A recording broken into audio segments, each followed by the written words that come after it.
வயசுல நாம எல்லாருமே தமிழ் எழுத்துக்களை கத்துக்கும் போது முதல்ல சொல்ற எழுத்து என்ன? ஆ. வாயை திறந்தாலே போதும், வேற எந்த முயற்சியும் இல்லாம வர்ற முதல் ஒளி, முதல் எழுத்து. இந்த ஒரு சின்ன விஷயத்துல எவ்வளவு பெரிய தத்துவத்தை அடக்க முடியும்? திருவள்ளுவர் செஞ்சிருக்கார். திருக்குறளின் முதல் கதவை, முதல் படியை நாம இன்னைக்கு பார்க்க போறோம். குறள் எண் 1. அகர முதல எழுத்தெல்லாம் ஆதி பகவன் முதற்றே உலகு. இதோட பொருள் ரொம்ப எளிமையானது, ஆனா ஆழமானது. தமிழ் மொழியோ இல்ல எந்த மொழியா இருந்தாலும் எல்லா எழுத்துக்களுக்கும் மூலம் அ என்ற எழுத்து. அதே போல உலகத்துக்கு முதல் தெய்வம்னு திருவள்ளுவர் சொல்றாரு. அது இல்லாம மத்த எழுத்துக்கள் உருவாகாது. அதுதான் தொடக்க புள்ளி.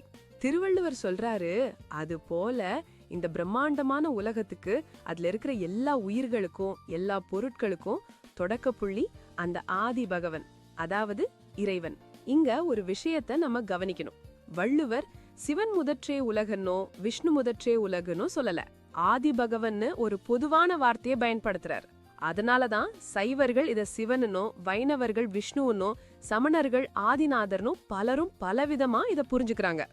இதுதான் திருக்குறளோட சிறப்பு. அது எந்த ஒரு மதத்துக்கும் சொந்தமில்லாத மனித குலம் முழுமைக்குமான ஒரு பொதுவான அறநூல்.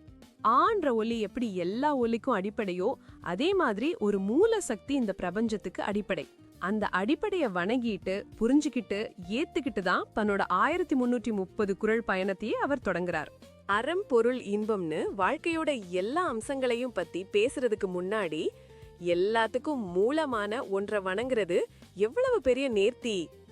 நாம செய்யற ஒவ்வொரு செயலுக்கும் ஒரு மூலம் இருக்கும், ஒரு தொடக்கம் இருக்கும். அந்த தொடக்கத்தை சரியா புரிஞ்சுக்கிட்டா பயணம் சிறப்பா அமையும்.